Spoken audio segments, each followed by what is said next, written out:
All right, our second topic today. We saw a recent claim by LL Cool J, who is, a rapper, actor, entertainer. He has been around a really long time, since the '80s, and been very successful.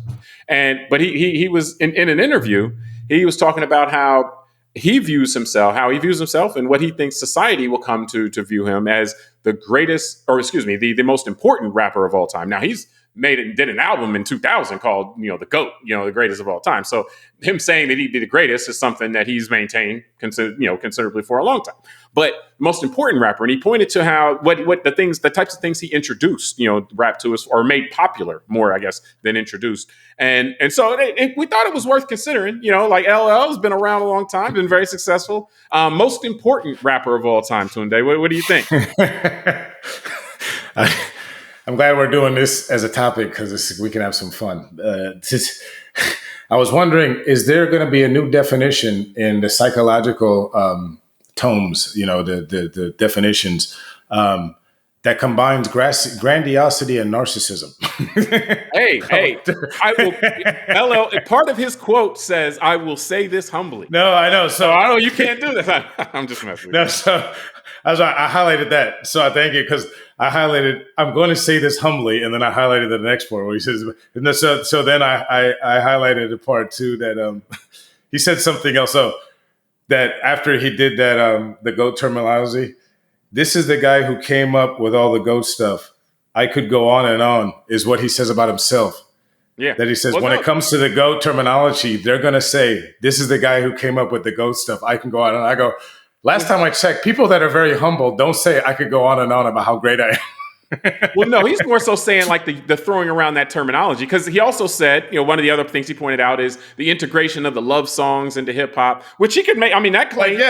You can make these arguments, right? There, because I need love and all that kind of stuff goes way back.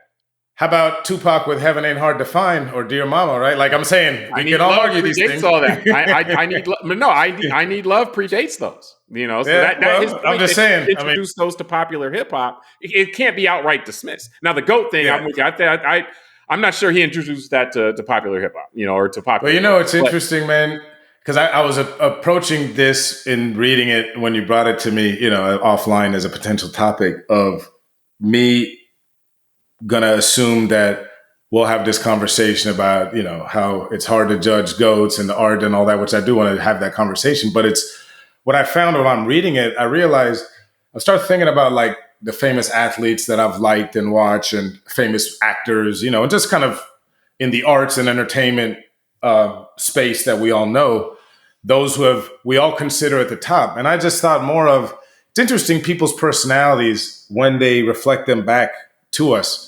as their audience. And I just found, like, I never had an issue with LL Cool J, and I still don't. I'm not going to judge him off these comments like that. But I just thought it's very unbecoming, that type of attitude, at least for someone like me. Because I thought to myself, like, I think Michael Jordan is the GOAT in basketball. But I'm really glad that Michael Jordan himself doesn't walk around talking like that. You know what I mean? Like, it would diminish him in my eyes if he did. Or Tom Brady, the greatest quarterback. He doesn't walk around telling everybody, hey, when this is all said and done, they're just going to say I was the greatest quarterback. I was the best quarterback ever in football. It's like, all right, we know it. And the fact he has the confidence not to say that makes me appreciate him even more. And that's kind of what I realized in reading that. I was like, yeah, I don't have a problem with LL, but you kind of diminish yourself in my eyes, the fact you got to talk like this, because like, we know who you are. We know you've been around 40 years. You're one of the pioneers of the game, and you are one of the greats. So you don't have to walk around telling everybody. Like, that just shows more reflection. I think that's more about your personality. I think it is too. That's what I mean. I think you have a blind spot because of it, because like, he's not considered this right now. We would agree, right? And so if he wants to be considered this, then the only way to make it happen for the most part would be for him to start talking like this, get other people talking like this, get people debating on it and stuff like that, bring it into the public consciousness. Like, honestly, a person who does this with great effect is Donald Trump.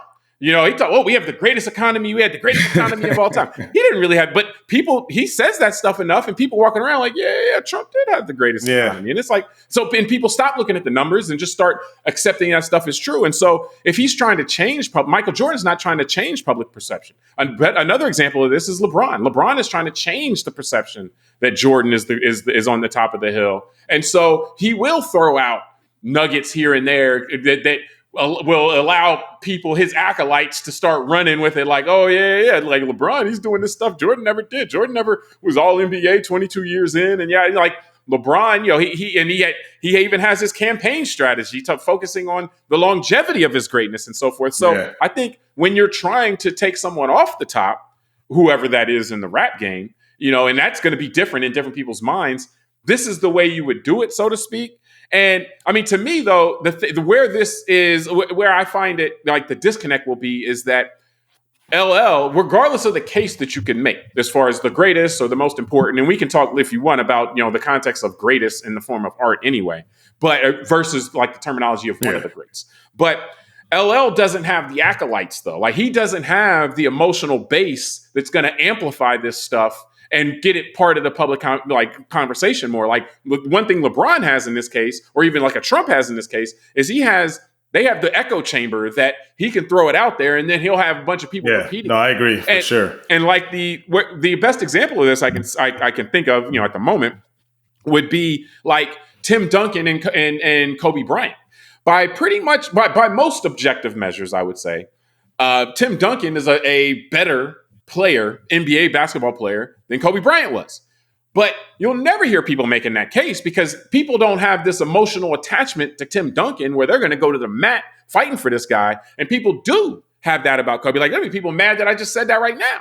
And so, but again, if you look at it though, if you look closely, but Kobe has emotional supporters that will defend him. They'll defend him against Jordan, so it's like, without that piece, which LL, maybe, he needs to start working on that if he wants to really push this case, because him throwing it out there, I understand what he's doing, but he needs other people now. Like he can't keep saying it over and over again. He needs to throw it out there and then have his people, so his echo chamber, start peppering everybody with it and hitting it and retweeting it. Or maybe he needs to get a bunch of bots to do this or something, but he needs it amplified if he wants to make So you're right.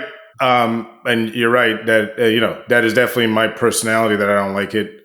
And so you're right about that. And I think you're onto something and I think that's why I don't like it. Because it's him. And you're right about LeBron. Trump's different. And he obviously has a much wider audience now being president in kind of this last 10 years. But there was one of the 48 laws of power in the book. I don't remember the title of the chapter and which law, but I remember it was about this whole thing that if you want to recreate yourself in the eyes of others, that you don't do it yourself. You can't go and let's say I lost a client for whatever reason, and I really want to get this client back. I can't go directly to that person. That doesn't work as well. What I need to do is figure out how to get like others in that person's sphere to talk me up and to get this person really curious. Oh man, you know what? Maybe I should rethink about Tunde because man, maybe I left too early or something. So I think you're right. Like the LeBron tactic of having kind of the minions and the bots and people online talking about him is better than if he himself does originate. Like LeBron will throw it out he won't go all the way, but he'll throw out something for them and then take it and run with it. Yeah, and that's what I'm saying. Like to me, it's just kind of ugly that LL is so upfront himself about it. Well, but he knows that he can't be subtle. Like that's what I'm saying. Maybe, so he knows that he has to be more direct with it and hope either try to build up some more acolytes. Can I convert some people to then start riding for me or something? But he's not. He doesn't have the built-in base to take it. I'll say this. Let's save the audience. Let's get off my personality quirks and let's get to actually interesting stuff. Like I think, but it's interesting. I'd like to hear your thoughts about. Because it is true, like, I feel like you're onto something with this idea that it's hard to judge, like, what is the greatest when you're talking about something that's kind of artistic, like music or art canvases on the wall, like, who's a better painter, Van Gogh or Picasso? That's a very subjective. I mean, honestly, man, and the greatest, like the point he's making on the greatest, and again, that goes back, like his album GOAT was 20 some years ago. Yeah. But I think what he really said in this moment is the most important. And I think that's even more fascinating from an art standpoint. Like, so, okay, who is the most important rapper or who is the most important painter or who is like any of those types, the most important actor, like that kind of stuff. Because that to me seems to be a question that would be pretty much unknowable for any form of art that is constantly evolving, which, forms of art evolve. And so he may be able to say that in a certain era of hip hop, he was the most important. But hip hop has evolved several times since he was very influential. Like he's still making music, but he's not overly influential now. Like so when he was very influential, late '80s, early '90s, even into the later '90s, he might have been like as you say, late '80s, he might have been the most important rapper of that era in terms of taking it from what it was before he came out or right when he came out to what it became in the mid '90s. He might have been that, but I don't think that buys you the whole span. That doesn't buy you 40 years of the most important. That buys you that because other people took it where he left it off, and they took it even further. And so it's all standing on people's shoulders. But how can you? I don't know that you can be the most important. Like Da Vinci or Michelangelo might have been the most important artist in a certain century. But what people are doing now, there's been several, many evolutions and iterations and stuff like that they're not directly influenced by those great painters or sculptors or anything like that anymore. There have been many intervening things that have happened. So I think the conversation is one that maybe that makes it easy for you to claim that you're the most important because it can't definitively be refuted. But at the same time, it also can't definitively be proven. Yeah, that's what I mean. Like it's even more difficult with music and art. I mean, art like artworks like canvases on the wall, like you said about Michelangelo or Da Vinci, because that is so subjective to the receiver of it, right? Music and art and the visual things and music. And so remember, like we learned in Nexus, those are other forms of information, but the way we process those is very individual, and we can't.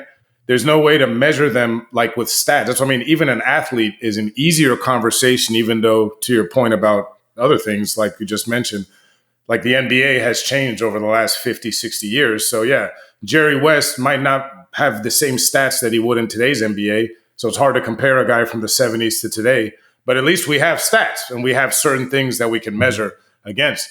But with music, I mean, besides things like how many Grammys somebody got or how many albums they sold, that's the only thing that's kind of subjective. And that changes too, because, there's more people out there now than there was 40 years ago. There's more ways to distribute music than there was 40 years ago. So even album sales could be misleading based on when people were selling albums and how people had access to technology and things like that. Yeah. So I think that, and that's why to me, it just, I guess reading it just stood more out his own attitude about it. Like, well, but to your point, he's like, I humbly say that I'm the greatest. And if you go, he's saying that people will, believe me, listen to me now, believe me later on type of mindset with this. But the other thing about it from, most important that I'll say is that part of the evolution and the continued relevance of any art form is kind of breaking the molds that were set by like a previous era or a previous generation. And so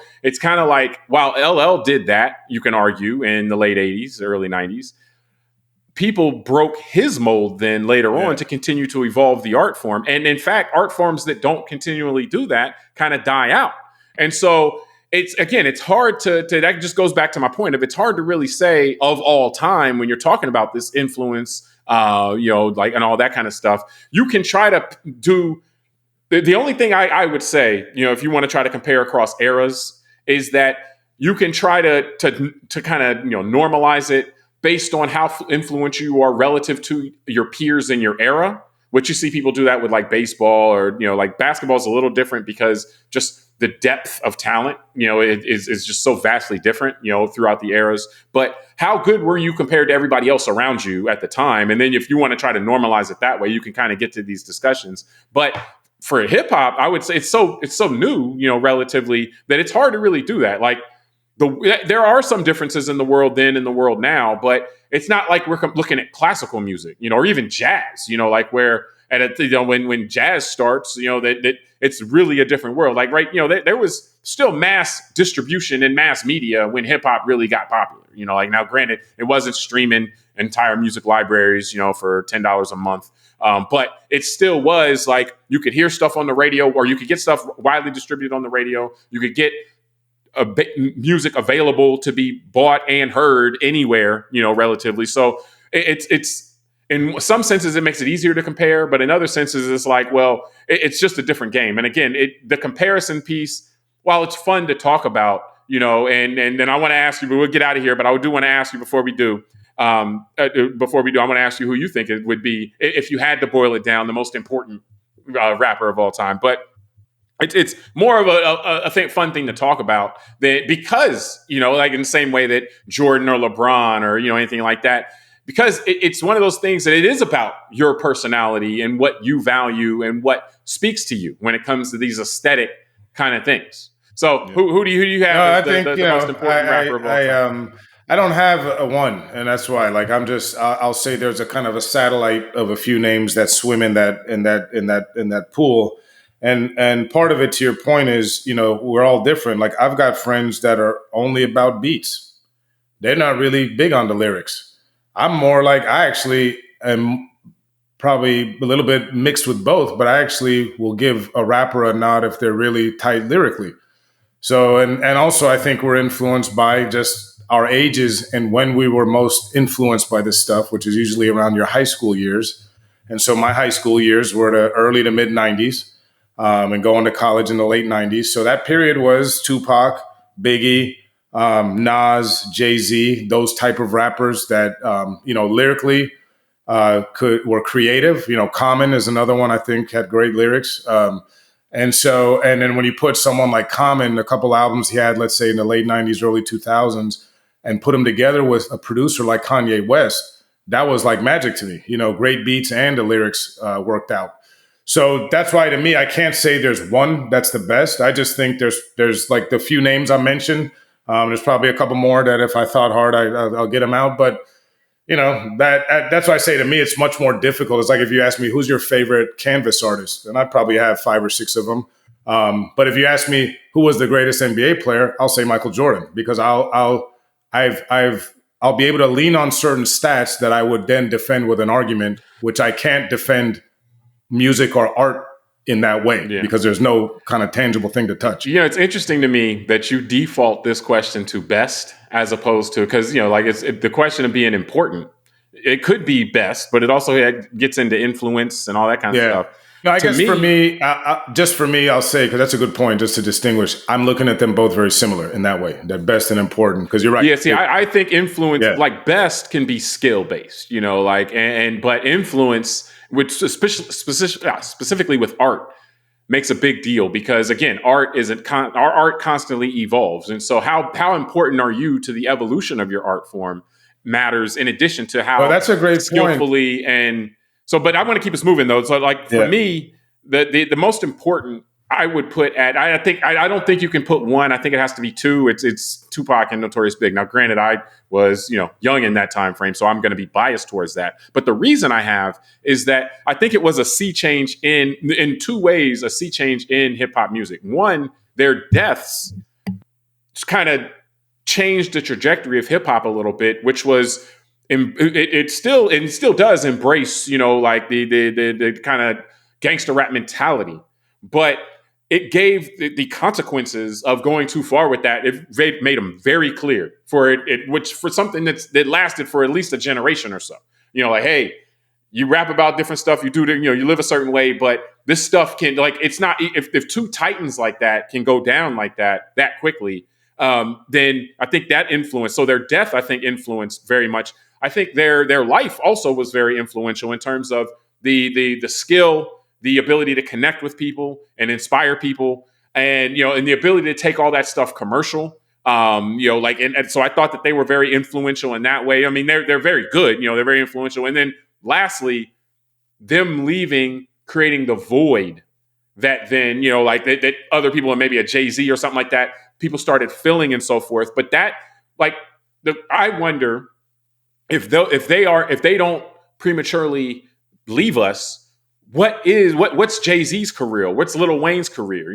Things like that. Like the people that arose kind of in the immediate aftermath of that, when 2 titans go away, it's like, okay, like, and the NBA comparison again, but like when Jordan leaves, the NBA struggled for a while to try to find, its next its stride after that, and then, it's Kobe and stuff like that coming in after that. Now, sports is a little different because of the cyclical kind of, it's not an abrupt, at least with Jordan, it's not an abrupt thing. Like we saw him fading away, kind of, because he would always leave. Yeah. But nonetheless, so I look at it, I would consider them to be the most important because of all of these different reverberations that, in addition to being very good at what they were doing, their lives and their deaths. I mean, I think dying abruptly affects this calculation, unfortunately. But just looking at it as from an analysis standpoint, there's so many reverberations from them as artists in hip hop. So I mean, that's kind of where I look at that.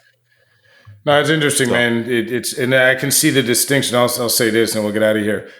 Kanye West to me would be an interesting guy I would distinguish between best and important, because I'm not a Kanye fan in the way I'm a Tupac or Biggie or Jay-Z fan or Nas. Because for every one song of his I like, there's probably 8 that I think are terrible. But I do think I respect the fact that he has been one of the most important figures in hip hop in the last 20, 25 years, because he's a great producer of music for others that have had him on their albums. And then the way that he opened up hip hop to outside the culture, really. So, that's it. That's to me. I see your point about that distinction. So, yeah. So, but yeah. I thought I did like Kanye a lot, in the beginning, but he spun in a different way or in a different direction, I think, than the art form was evolving, and so, as time went on, I like there was a disconnect there that I couldn't bridge anymore. I wouldn't put him up in that, but I do definitely see what you're saying, but that's the point. That's what I'm saying about just his importance in the, I see culture. What you're saying. I wouldn't argue with the case you made, I wouldn't. I would quibble with a little bit as far as how much he opened it up, because I think it was pretty open by then. But at the same time, I get the point, and I think, but nonetheless, I mean, I think we could spend another 2 hours doing this. So I think we're gonna get out of here. Don't worry, we won't, guys. We're done. we definitely appreciate everybody for joining us on this episode of Call Like I See It. Subscribe to the podcast, rate it, review it, tell us what you think, send it to a friend. Until next time, I'm James Keys. I'm Tunde Ogunlana.